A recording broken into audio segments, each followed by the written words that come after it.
आज मानवा साहब जी की जयंती पर लखनऊ के हमारे जिला अध्यक्ष जी हैं। आज सर क्या कहना चाहेंगे साहब जी की जयंती पर? सर आज जयंती पर आप क्या कहना चाहेंगे? आज पूरे देशवासियों को मानव श्री काशीराम साहब की जयंती को दिल से बधाई देता हूँ।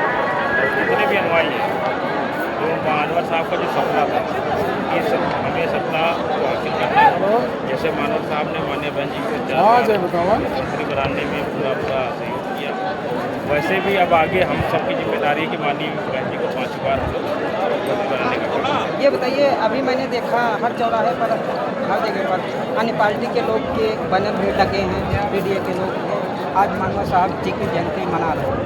देखिए, ये जितने लोग पीडीए जो मना रहे हैं, अगर इनका पुराना इतिहास देखेंगे तो ये मानवर साहब को आप पुराने समय में जाएंगे तो मानवर साहब को कितना बड़ा बुला कहते थे। बहुत सारी चीज़ें आप उठा के देखेंगे तो देखेंगे बहुजन समाज पार्टी के बारे में गलत सलत बातों को बयान करते थे, मानवर साहब को गलत शब्दों से इस्तेमाल करते थे, कभी सम्मान देने का काम नहीं किया। अलीगढ़ मंडल में माननीय बहन जी ने काशीराम साहब के सम्मान में जिला बनाने का काम किया। यही समाजवादी पार्टी जो आज पीडीए का नारा दे रही है, जो मानवर श्री काशीराम साहब को अपना मसीहा को मानने का काम कर रही है, वही मानवर मसीहा का जो जिला था उसको बदलने का काम किया। कल मैंने देखा कि राहुल गांधी जी ने भी लखनऊ में आके अपने कार्यालय पर ये मानवर काशीराम साहब जी के चित्र पर कुछ वोट किया और जयंती मनाने का। देखिए, अब सब मनाएंगे क्योंकि जो बीएसपी का जो कारवा था और जो बीएसपी का मिशन मूवमेंट था और जो बाबा साहब का मिशन मूवमेंट था, वो दिन प्रतिदिन इतनी तेज़ी से बढ़ रहा है कि जितने भी जो विरोधी थे हमारे, वो सब अब बाबा साहब का नाम लेना शुरू कर दिए हैं, अब मानवर साहब पे आ गए। तो वो जो हमारा बीएसपी का कारवा था, दिन प्रतिदिन इतना मजबूत हो गया हमारा कारवा कि विरोधी भी अब हमारे कारवा में अपना नाम जोड़ने का प्रयास कर रहे हैं, लेकिन उनकी मंशा सही नहीं है। नाम जोड़े लेकिन अपनी मंशा को सही रखकर नाम जोड़े तो हम लोग भी उनका स्वागत करेंगे। लेकिन अगर मानव श्री काशीराम को सम्मान असली में देना चाहते हैं तो इसको सरकार ने सम्मान देना चाहिए था। अब सत्ता से हट गए हैं तो अब चाह रहे हैं कि हम सम्मान देना चाह रहे हैं, तो हम ऐसे नहीं मानेंगे। सरकार हमारी 27 में बनने जा रही है। माननीय बहन जी ने इतना भव्य स्मारक मानव साहब के सम्मान में बनाने का काम किया। अभी आप देख रहे थे 3 साल से इसमें मरम्मत का काम हो रहा था।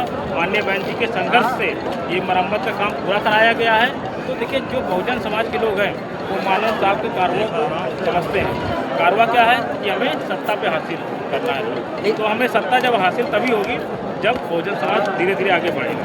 लेकिन जो हमारे सपा पार्टी के मुखिया हैं वो कहे थे, जो बहन जी ने 9 अक्टूबर को कहा था कि बीजेपी को धन्यवाद किया था, तो वो कह रहे थे वो बी पार्टी है। देखिए, अगर जो विरोधी तो हमेशा इल्ज़ाम यही लगाया था कि समाजवादी पार्टी के तमाम विधायक मंत्री ने क्या कहा कि जो ये रैली 9 अक्टूबर को हुई थी उसमें जितनी भी बसें आई थी वो भारतीय जनता पार्टी की सरकार के द्वारा दी गई थी, सरकारी बसें थी। हमारे पास आज वीडियो है, जब चाहेंगे मैं लाइव दिखा दूंगा।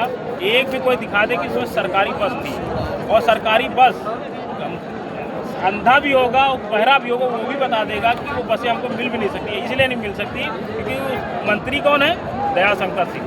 दयाशंकर सिंह का पुराना बसपा से मामला है, तो वो कैसे बसें दे देगा भाई? परिवहन मंत्री है ना, परिवहन मंत्री कैसे बस बीएसपी की रैली को सफल बनाने के लिए दे देगा? उससे तो 36 का आंकड़ा है। तो ये विरोधी को खुद समझना चाहिए, लेकिन नहीं, क्योंकि वो रैली इतनी धमाकेदार सफल हो गई कि जितने विरोधी थे उनकी सब जो नशे थी वो ब्लॉक थी, वो खुल गई। अरे बसपा, अरे इतनी भीड़ कहाँ से आ गई, इतना जन सैलाब कहाँ से उमड़ गया? तो अब वो उनका संतुलन बिगड़ चुका है। अब जब संतुलन बिगड़ चुका है तो आए दिन कुछ न कुछ ये बयान उल्टा सीधा देते रहेंगे। देखिए, हमारे साथ में लखनऊ के जिला अध्यक्ष शैलेंद्र भाई जी थे, जो सभी को शपथ दिला के जा रहे हैं। आज सन 2027 में सरकार बनेगी माननीय बहन।